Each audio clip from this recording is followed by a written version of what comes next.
Hola a todos, hola chicos, hola chicas, espero que estéis todos bien, igual que vuestra familia. Bueno, ya sabéis las circunstancias, sería mucho mejor que pudiéramos estar juntos, compartiendo el momento, interactuando, pero bueno, ya sabéis que no es posible, así que vamos a hacerlo de esta manera. Vamos a comenzar un tema nuevo, que es el que cierra el bloque de la dinámica interna del planeta y que está dedicado a la teoría de la tectónica de placas. La tectónica de placas se puede considerar, como ya sabéis, una heredera de la teoría de la deriva continental, así que brevemente vamos a recordar las ideas principales de esta teoría. Ya sabéis que la teoría de Alfred Wegener defiende fundamentalmente que los continentes se han movido y se siguen moviendo actualmente y que estuvieron unidos en el pasado y formaron un único gran supercontinente denominado Pangea. Es una teoría que, como sabéis, tenía bastantes puntos fuertes, fundamentalmente relacionados con las pruebas, que eran bastante diversas y bastante sólidas, pero tenía una deficiencia muy importante para una teoría de este tipo, que es que no aportaba mecanismos que pudieran explicar cómo era posible que los continentes se movieran. En definitiva, la teoría en su momento, se presentó hacia 1915, fue rechazada o al menos no fue aceptada por la comunidad científica internacional. Como sabéis, Wegener murió en 1930 y con él, que era el principal defensor, lógicamente, de la teoría, su teoría, la teoría de la deriva continental, fue languideciendo lentamente. 20-25 años más tarde comenzaron a hacerse una serie de descubrimientos que iban a cambiar el rumbo de esta historia. Muchos de estos descubrimientos ocurrieron en un campo de estudio denominado paleomagnetismo. El paleomagnetismo, me imagino que todos suponéis lo que es, paleo antiguo, así que paleomagnetismo sería el magnetismo terrestre de épocas pasadas. Fue, digamos, la pieza clave, y veréis que además sale a relucir en varios momentos del tema, pues digo, fue la pieza clave que hizo que se redescubriera o que se retomara el tema del movimiento de los continentes. Así que lo primero que vamos a hacer es estudiar brevemente, repasar, mejor dicho, cosas que ya sabéis del campo magnético terrestre. Como sabéis, el campo magnético terrestre es bastante intenso y está producido por un mecanismo de electroimán debido al movimiento del núcleo externo con respecto al núcleo interno. Es, como digo, un campo magnético bastante intenso para lo pequeña que es la Tierra, y además es un campo dipolar, es decir, las líneas de fuerza de ese campo magnético se concentran en dos puntos, en dos polos, en los cuales esas líneas de fuerza atraviesan perpendicularmente la superficie del planeta. Aquí estaría un polo y por aquí estaría el otro polo magnético. Entre ambos definirían este eje magnético que está en rojo, que, como veis, es diferente, no coincide con el eje magnético geográfico, que aquí estaría en negro. Hay una separación de unos 20 grados entre ambos.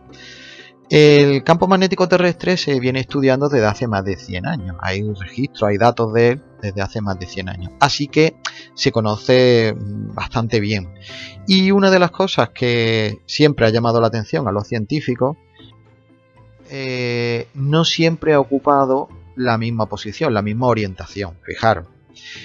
En esta imagen que estáis viendo aquí, que sería una imagen satélite de la Tierra, es una imagen que no es la que estamos acostumbrados. Estamos acostumbrados a ver la Tierra desde un plano ecuatorial, así que esta, que está hecha cenital, es decir, desde el polo norte, puede despistaros un poquito al principio, como que no reconozcáis las zonas continentales, pero a poco que os fijéis, fijaros, esto sería Norteamérica, esto sería Alaska, aquí estaría esto que sería Groenlandia, Islandia la tendríamos aquí, península escandinava, las Islas Británicas, incluso con un poquito de imaginación, aquí estaría España. Bueno, pues si en esta imagen buscamos el polo norte geográfico, lo encontraríamos aquí, ¿vale? En cambio, si lo que queremos buscar es el polo magnético, tendríamos que irnos a esta zona. Y es una zona porque va a depender en qué año queramos localizar el polo magnético. Si lo queremos encontrar o queremos encontrar su posición a principios del siglo XX, la encontraríamos aquí, en este punto de aquí. Pero conforme ha ido pasando el tiempo, el polo magnético ha ido migrando, ha ido moviéndose a lo largo de este recuadro. Incluso aún lo sigue haciendo. Aquí sería aproximadamente hacia el año 2000, pero todavía sigue moviéndose y además lo está haciendo últimamente con más velocidad de lo normal. Si queréis ver un detalle, lo tendréis aquí. Aquí estaría en 1904, 1948, 62, etcétera. Claro, después de ver esto, se hacen dos grandes preguntas. La primera, ¿esto es un fenómeno que ocurre desde hace poco tiempo? ¿Es reciente? ¿O es un fenómeno que ocurre desde hace millones de años? Una característica típica del campo magnético terrestre. Y esa pregunta nos lleva a la siguiente. ¿Y cómo podemos conocer ese movimiento de hace millones de años, cuando ni siquiera existía el ser humano?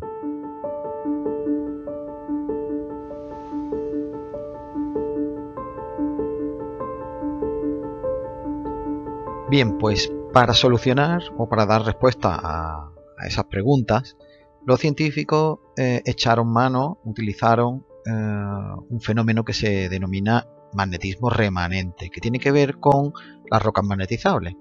Ya hemos hablado alguna vez de ellas y sabéis que algunas rocas, no todas, cuando son expuestas a un campo magnético, adquieren a su vez un campo magnético que es paralelo al que están recibiendo. No son todas las rocas, tienen que cumplir la condición de que posean minerales ferromagnéticos en su composición. Y esos minerales ferromagnéticos son minerales que poseen hierro, níquel, cobalto o titanio.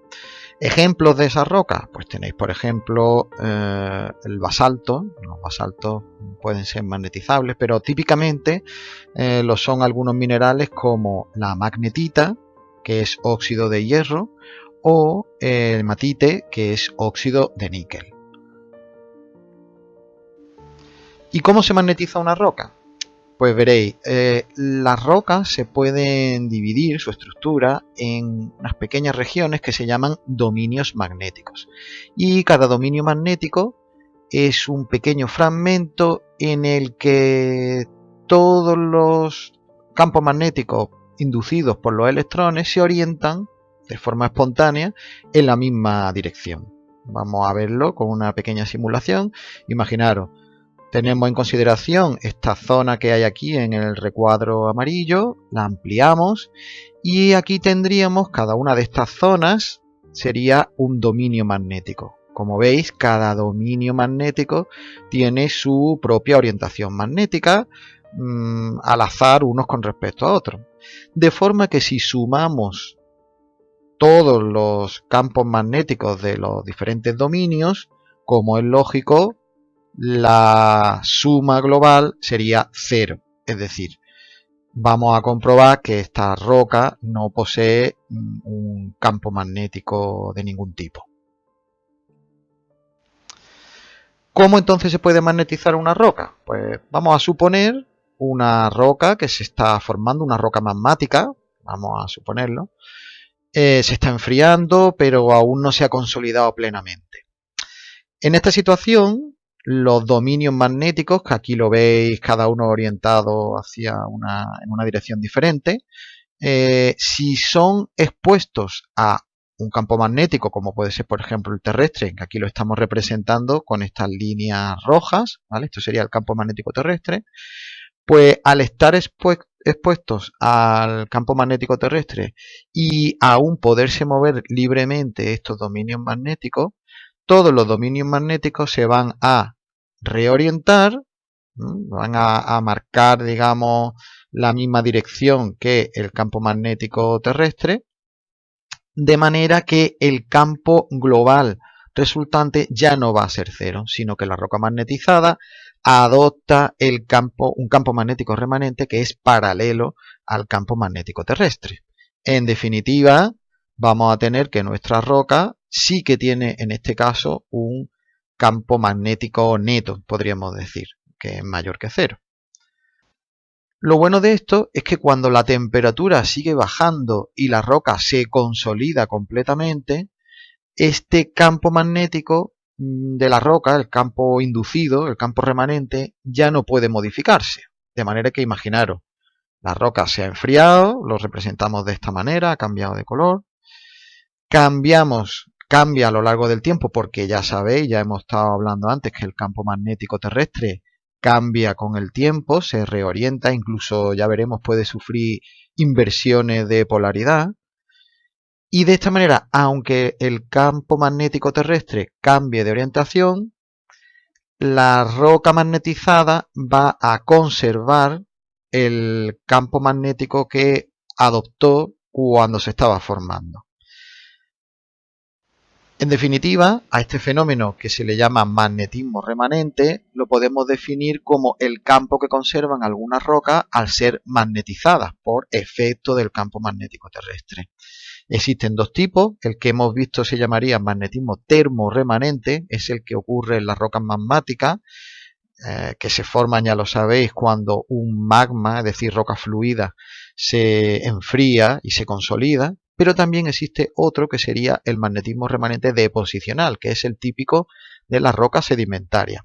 No nos importa mucho la diferencia porque el resultado es el mismo. Lo que a nosotros nos importa es que ese magnetismo remanente se puede conservar durante millones de años, es decir, el campo magnético de la Tierra puede sufrir variaciones, pero la roca se queda magnetizada y conserva ese magnetismo durante millones de años, con lo cual la conclusión es que esas rocas magnetizadas son algo así como registros fósiles, por decirlo así, son testigos de cómo era el campo magnético de la Tierra cuando ellas se formaron. Entonces tenemos una idea de sería algo así como una foto del campo magnético de la Tierra de hace millones de años.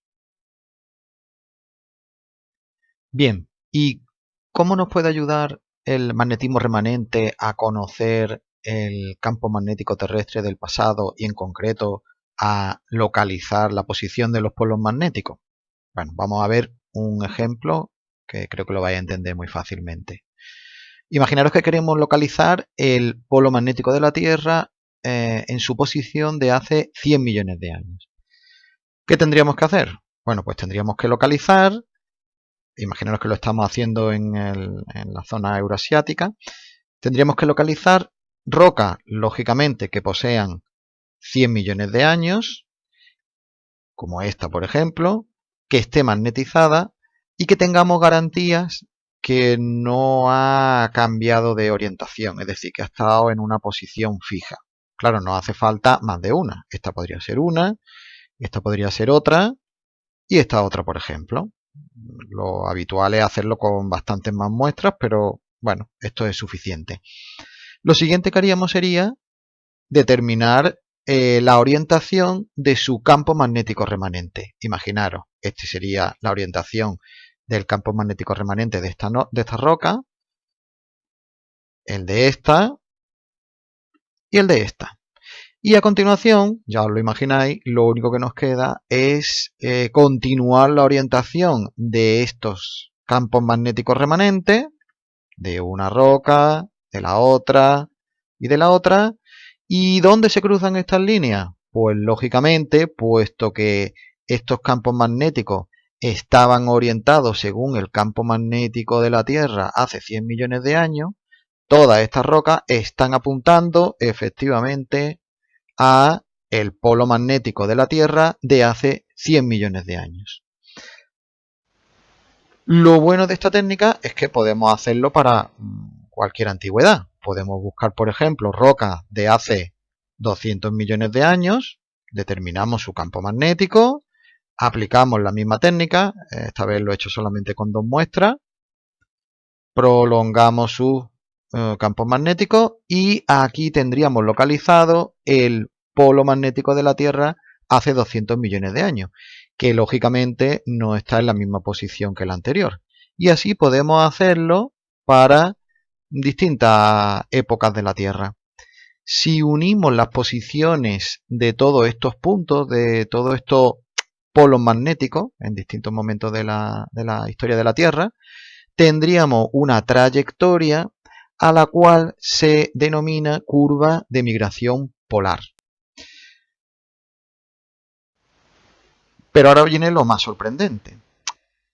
Aquí tenéis en verde la curva de migración polar que se localizó calculándola desde el continente eurasiático, pero el problema es que si esa misma experiencia se hace desde el continente americano, los resultados son diferentes, son parecidos pero diferentes. Como veis, la curva tiene la misma forma, pero cuanto más atrás vamos en el tiempo, más va separándose o más va diferenciándose la posición del polo magnético medida desde un punto o desde otro.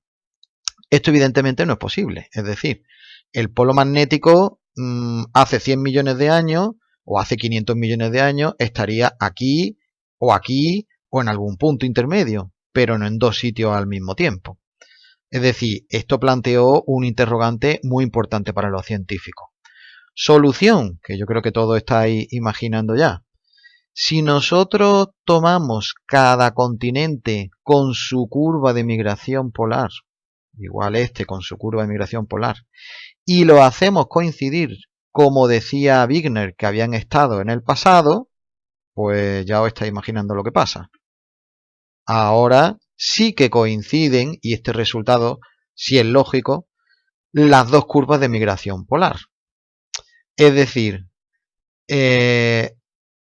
la coincidencia o la necesidad, mejor dicho, de que coincidan las dos curvas de migración polar medidas desde una zona de la Tierra y desde la otra es un argumento muy importante para defender que Wigner tenía razón.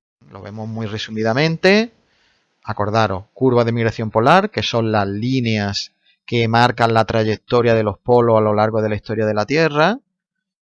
Lo extraño es que cuando se comparan no coinciden ambas curvas, pero sí lo hacen cuando encajamos los continentes como suponía Wigner que lo hacía. Así que en conclusión, resulta que Wigner sí que tenía razón y que los continentes se mueven. Este descubrimiento fue lo que hizo a los científicos de la época replantearse todos estos postulados y buscar nueva información y nuevos descubrimientos que permitieran entender no solo que los continentes se movían, sino cómo era posible que lo hicieran, que era la gran cuestión que Wigner no pudo responder. Bueno, pues aquí dejamos el tema, espero que las explicaciones os hayan servido, lo vamos a continuar adelante y simplemente recordad que os dejo una pequeña tarea relacionada con los contenidos de este vídeo. Espero que todos sigáis bien y nos vemos en la próxima.